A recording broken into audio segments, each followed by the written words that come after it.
Imagine walking into a record store overwhelmed by choices. But instead of browsing by artist or genre, you just pick the CD or vinyl with the highest score slapped on it. Sounds a bit weird, doesn't it?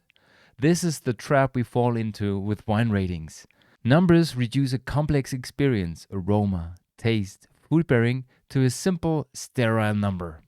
Think about it. Wines are journeys. They tell stories about grape growing, about aromas, about the soil, about terroir, the winemaker's passion. A score can't capture that. So let's focus on those journeys and forget about wine ratings. Does that sound right to you? What do you think?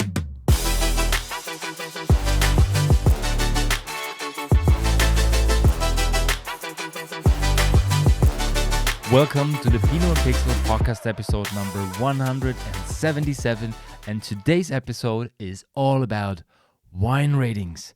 Trigger for this episode was an article written by the wine critic Jamie Goode. Dr. Jamie Goode is London-based. He has been a wine critic for, 25 years or so. He has one of the oldest blogs on wines on the internet. I guess he started in 1999, so really appreciate it. Wow, to that time, starting a wine blog, really impressive work. But before we talk about his article and what he has started with his article from May 7th of this year, I would like to give you a short and brief introduction on wine experts, wine critiques, and wine ratings. Because today we want to clarify the question, is it really necessary to have wine ratings, to look on wine ratings and even work with them or earn money with them? We will find out at the end of the episode. When it comes to wine experts, when you Google the question, how many wine experts are on the planet, you usually receive two answers. One answer is, how many master of wines are there on the planet? And the other answer is, how many master sommeliers? Because those two seem to be the highest states of experts you can become. So I would say the best qualifications as a wine expert is either becoming a master of wine or a master sommelier. One is at the end of the trainings for a sommelier, and the other one is the top of the WSET. So let's check that out. The Institute of Masters of Wine's website tells us that there are currently 416 Masters of Wine in 31 different countries. 507 people have passed the exam since 1953, so some of them passed away. Looking at the website of the Court of Masters Sommeliers, there are 170 professionals who have earned the title Master Sommelier as part of the Americas chapter. 279 professionals worldwide have received the title Master Sommelier since it was established in 1969. So there are around about 700 people alive that are considered to be wine experts. But this is just the people who passed one of those really crazy exams. There is hundreds of other people working in the wine industry that are considered to be a wine expert because they have been a wine critic for many, many years, or they have written books on wine, they have blogged about wine, and they just earn their money with wine and talking about wine, drinking wine, tasting wine, and rating wine. And there's a bunch load of wine rating systems, and actually there's a really good overview on that in general. I will put the link as usual in the show notes. Basically, when we talk about wine ratings, there is 3 scales we are familiar with. And even if you are not a wine guy, if you are not super into wine, you know at least 1 or maybe 2 scales of that. The first one is probably the most famous one, is the 100-point scale. It was introduced by Robert Parker, and when we have a look at the website of Robert Parker, he says, we have a 100-point quality scale in which wines are giving a rating of 50 to 100 points. Yes, they start with 50. Nobody knows why there aren't wines under points of 50, so it starts. And basically this means we only judge with 50 points and not with 100. But the system of 100 points is more familiar and almost everybody knows it, and most of the critics use it. And when we have a deeper look on what it means to be scored on the 100-point system, 50 to 59 is an unacceptable wine. 60 to 69 is below average. 70 to 79 is average. So below 80, there is basically no good wine in the eyes of Robert Parker.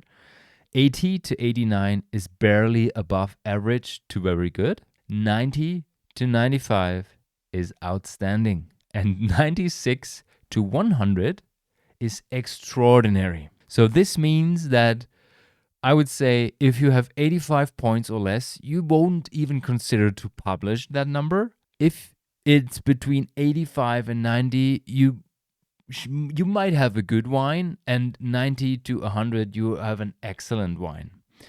We will talk about the meaning of all this stuff in a second. I just wanted to let you know what the general rating of this 100 points scale is. So keep in mind, it starts at 50, and under 80, you don't have a good wine. The second system is used by Gabriel Robinson, by Gabriel, for example. It's the 20-point scale.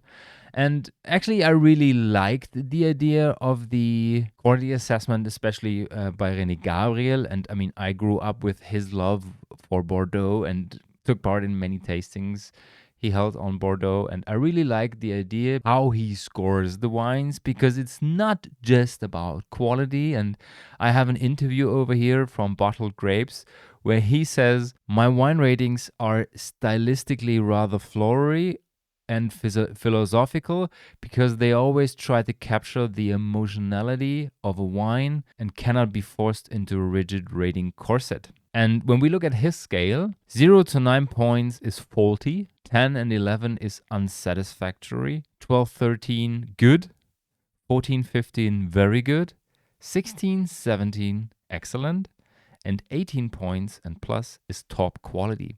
So basically, it's quite similar to the system of Robert Parker. Maybe it's a bit less precise. Usually he works with 0.5 points as well, so 17.5 or so. But of course, there is a lack of precision compared to a system where you can say from 80 to 100, you have 21 points to score a good wine. Nevertheless, I really like this idea, not just only to assess the quality of the wine, because sometimes, especially when it comes to Bordeaux, wine is going through a development. So sometimes you have a wine that usually sits around 95 points, or in his case, 18 points. But at that time, the wine is closed, or the wine doesn't show his potential. And just because he knows this wine, he says, okay, I'll keep it in the cellar for 2 more years. There's no rating at the moment, or maybe it's a bit lower, and then I'll drink it. And this is what I really loved about him and his ratings. And there were many, many books where he judged the wine, this exact same wine, I don't know, let's say a Lange-Bache 1961, over 20, 30, 40 years. And you see this development, and you get a feeling for Bordeaux, and you get a feeling for the development of such a wine. And this is what impressed me with this rating system. Nevertheless, of course, also, you only can use half of the system, because from 0 to 9, I mean, yeah, they don't use it. And you won't use it for marketing issues and stuff like that. But basically, those systems, so the 20-point scale and the 100-point scale, are considered to be the ones for professionals. And this overview shows there's a 100-point scale, Robert Parker, wine enthusiast, so James Suckling also uses this system. The 20-point scale is used by Gabriel Robinson, UC Davis, and René Gabriel. And there is 5-star scales, and they're usually comparable to the 5-star ratings of restaurants, of hotels. I mean, stuff we all use every single day. And this is what makes this system so approachable. And I guess the best system, or the most well-known system when it comes to wine ratings in that style, is the rating of Vivino. The Vivino 5-star rating system. Usually when you like drinking wine and you just rate your wines and you put it in the application, or you want to store your ratings, you use Vivino. Vivino has, I don't know, 25 or 30 million users worldwide. There's hundred thousands of ratings in the application, and actually it helps people to navigate through this complex system, the complex universe of wine. I guess the main difference is that the Vivino system is more hedonic. So it's easy to understand. I mean, it's 1 point is crap, 5 point is excellence, just like you rate your hotels, and there is 0.1 steps in between, and it's easy to understand. And of course, there is a lack of professionality, of precision, of detail, but in the end, everybody gets it. Everybody's used to that system. And the good thing is it's closer to the average customer, because the others are more for higher professionals, people who are more into wine. So being higher involved into wine, it's more like, oh, okay, this is a 90-something point wine. It could be of higher quality. And when you have a look at Vivino, basically it's the taste of society. And this is what I love about that system. Some people don't like that at all because they don't get it, that it's not a quality assessment, it's a taste assessment. So take the wines that are made for a broader palate, for a broader peer group. Maybe not the super entry-level wines, but thinking about Europe, probably there's a Scheibelhofer Chardonnay in Austria, for example. There is Moet et Chandon Champagne in France. There is Miraval, the rosé. There is Mateus rosé in Portugal. There is those icon wines that build a huge reputation, but they are not sitting at the highest quality, but they just taste good. They're sometimes a bit off dry, sugar is added, they are balanced, there's no screaming acidity, there's no expressive tannins. It's just made for the usual average palate. So you can find a Moet et Chandon Champagne sitting at a higher score than a Dom Perignon 1994 because just few people get that wine. It's so specific. You need a different palate to judge an aged wine, a rare vintage or so. And once you get access to such a wine and you have never tasted stuff like that before, you might think, oh wow, this doesn't taste good. No, I give it 70 points. But in the end, it's one of the best wines you've ever tasted, but your palate is not used to it. So the system of Vivino, the 5-star ratings, is more hedonic, but it's so much closer to what people like when it comes to taste instead of quality. Talking about that overview again, of course, Decanter uses the system as well. The Wall Street Journal uses the system and tries to stay on the quality side. And one of the biggest names in wine rating history, Michael Broadbent, also used the system. And actually, I really liked his system. 1 star was not very good, but not bad. 2 was moderately good, 3 was good, 4 was very good, and 5 was outstanding. And I mean, of course, there were no separations, no steps of 0.1 or so. But in the end, it was more the rating itself that made it so impressive and that gave you the feeling whether it's a wine you want to drink or you don't want to drink with your friends or just on your own. There is some other scales as well. I will put the link in the show notes. You can have a look at that if you want to. But getting back to the idea of scoring, of wine scoring points. By the way, there's another really good overview by the Munich Wine Company. It's an auction house sitting in Munich. And they just compared the levels, a very, very brief summary of it. They just compared it on one single page. I will put the link in the show notes as well. So you can have a feeling of what it really means to have an 95 Parker point wine or a 19 point René Gabriel wine. There was, in my opinion, one of the best articles so far about wine ratings in the Wine Economist. And this article is from 2008, actually. But this article could have been written in the late 19th or even just today. It's on point. Just for me personally, this article is on point because Mike Vesseth wrote the article and he's talking about all the wine critiques, Michael Broadbent, Robert Parker, Chances Robinson. He also had a brief look on the 100-point system, on the 20-point system, and the 5-point system as well, as we just did it. And then he asked the question, which system is the best? And basically, he came to the same conclusion that there is a huge difference between quality and personal taste.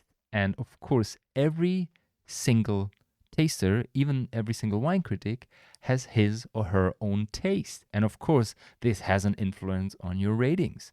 It is so tough. I'm speaking out of experience. If you don't like wines, just because you don't like the taste, and you know it is of high quality, and you have to rate it as objective as possible, but you just don't like the taste, it's so tough, guys. I remember my WSET diploma, the preparation for D3, this is Wines of the World, and then D5, fortified wines. And guess what? I'm not a fan of fortified wines at all. And you have this, I don't know, Manzanilla, Sherry, Madeira, whatever in front of you, and you know, you can even feel that this is of high quality, but you just don't like it. So usually you tend to score a bit lower. And on the other hand, you have a sparkling wine, and I love sparkling wine, and you know that this is average quality, this is good quality, but you tend to just score it a little bit higher because you just like the taste. It's so tough to separate that.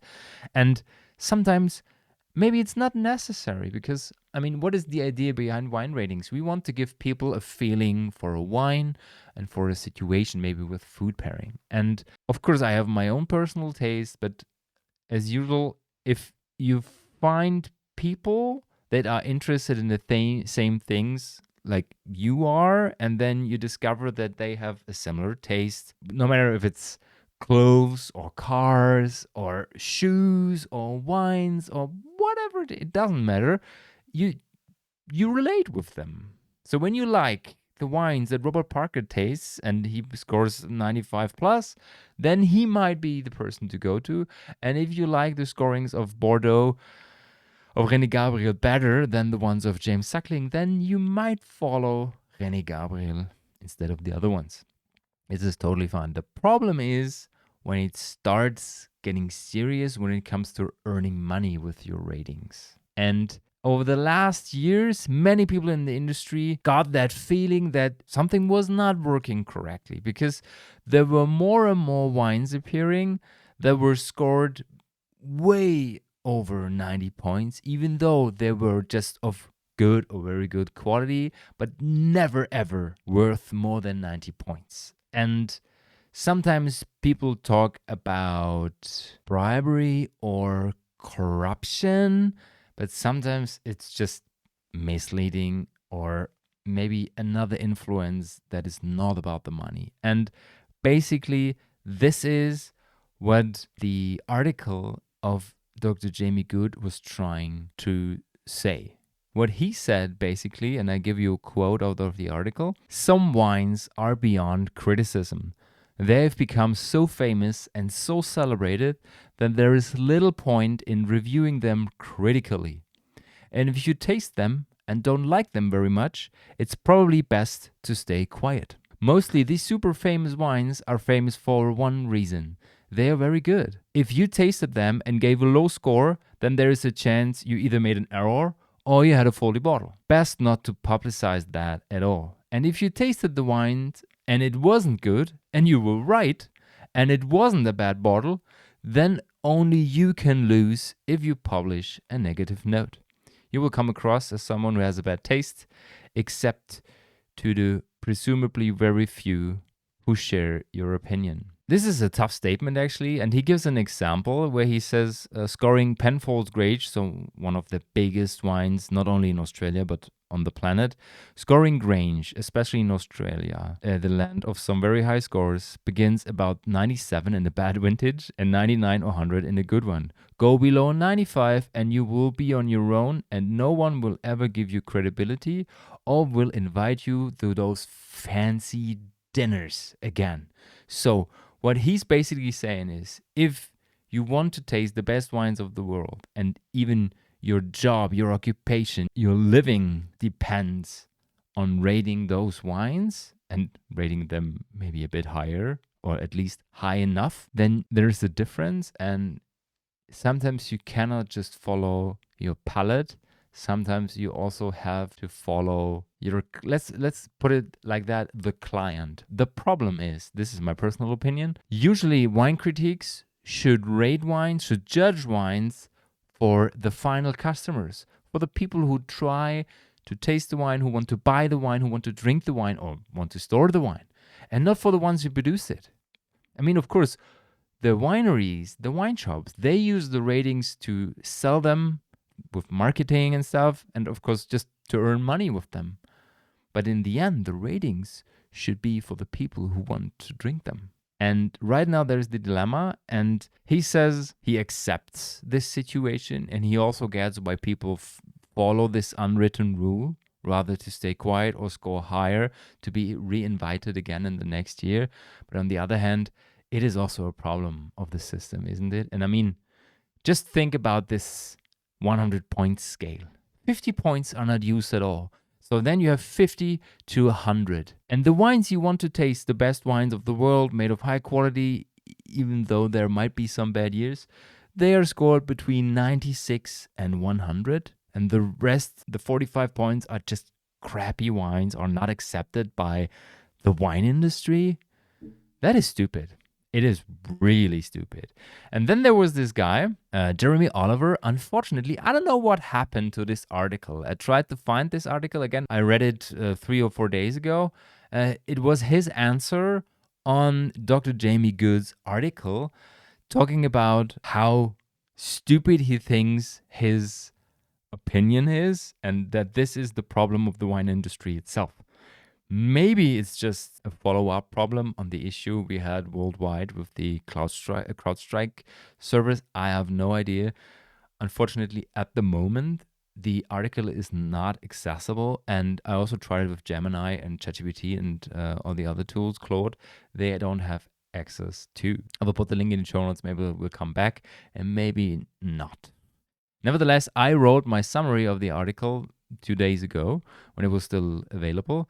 And basically, Oliver argues that critics must balance their subjective experience with an objective assessment criteria to provide reliable guidance. And even though there might be the possibility that you will not be invited again, you should stay with your line and with your credibility as a person, because your customer is not the winery. Your customer is the wine drinker, the wine buyer in the end, the people who love wine and who want to drink the wine. In the end, the conclusion on all of that is that some people need wine ratings for marketing, some need it for comparing to others, and some need it to sell the wine. Some consumers need it, or at least they think they need it, to navigate through the complex cosmos of wine. And sometimes maybe it's like being in the record store and not browsing, but just looking at the high score. And then in the end, you end up with a record of your, I don't know, heavy metal version of Taylor Swift, even though you don't like this kind of stuff. Some people say wine ratings are here to stay.